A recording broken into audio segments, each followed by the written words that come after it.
In just about every From Software game, you've had the chance to turn yourself into a dragon. Elden Ring, however, was an exception, as while you could kill a dragon, eat its heart, and learn its power, going full dragon wasn't an option. Until now! In the Shadow of the Erdtree DLC, dragon transformations have been added in, although in typical FromSoft fashion, the steps to becoming a dragon are a tad convoluted. There are two different dragon forms that you can transform into. For the first form, you'll need to have reached the Jagged Peak region, which is an optional area that is found when you head through the Dragon Pit Cave, fall down a deep, dark chasm, and then defeat the ancient Dragon Man boss. Once you exit out of the Dragon Pit and head forward, you'll notice a single dragon surrounded by a lot of dead dragons. This is a Jagged Peak Drake, and you can choose to either fight it or just run past it. If you head south of this spot, you'll ride past some yellow goats, including some very large yellow goats, and eventually you'll arrive at the Grand Altar of Dragon Communion. And look at that giant-ass dragon.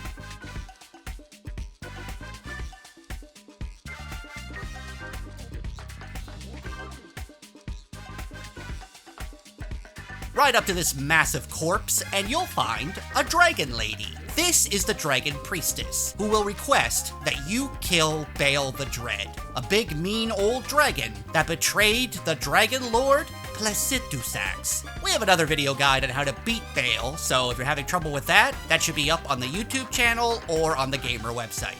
Once you defeat Baal, travel back to the altar, and where the priestess once stood will now be the Flowerstone Gavel, which is a nice little anti-dragon hammer, and the priestess heart, which will allow you to turn into a dragon. That's the first dragon form. The second is related to a painting that you can find while exploring the Shadow Keep. There will be an area of the Shadow Keep with weird burning boats that are patrolled by vulgar militiamen. On the left side of this section, near a corpse with a silver pickled fowl foot, will be a ladder.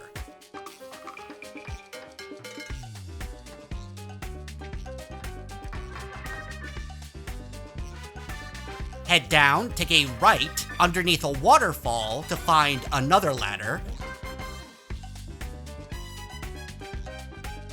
Head down that, and at the bottom, you'll find the Domain of Dragons painting.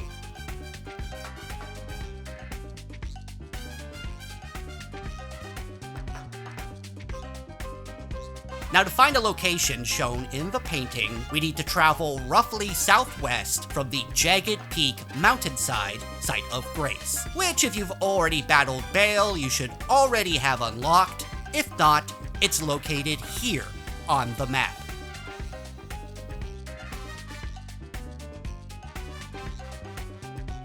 Follow my route until you come to a spirit spring.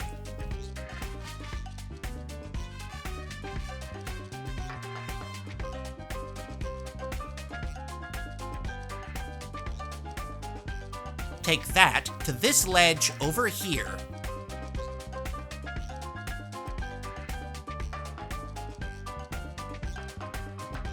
And you'll know you're in the right spot if the storm around here starts to calm down and clear up. Jump up here, and you'll see a ghostly chair appear, followed by a ghostly ghost. And once they disappear, in their place will be the rock heart.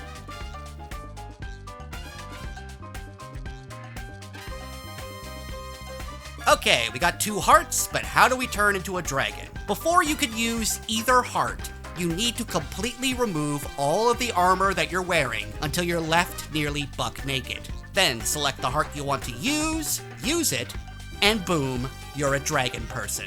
Both dragon forms are functionally similar, as they both give you a buff to all damage negation, as well as increasing your status resistances. To give you an example of how this looks, when you're just a regular old naked person, this is what your stats look like.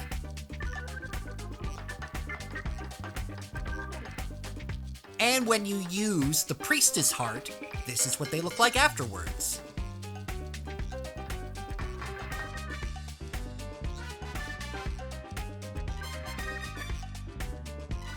And it looks like when you use the Rock Heart, there's also a slight difference in those stats as well.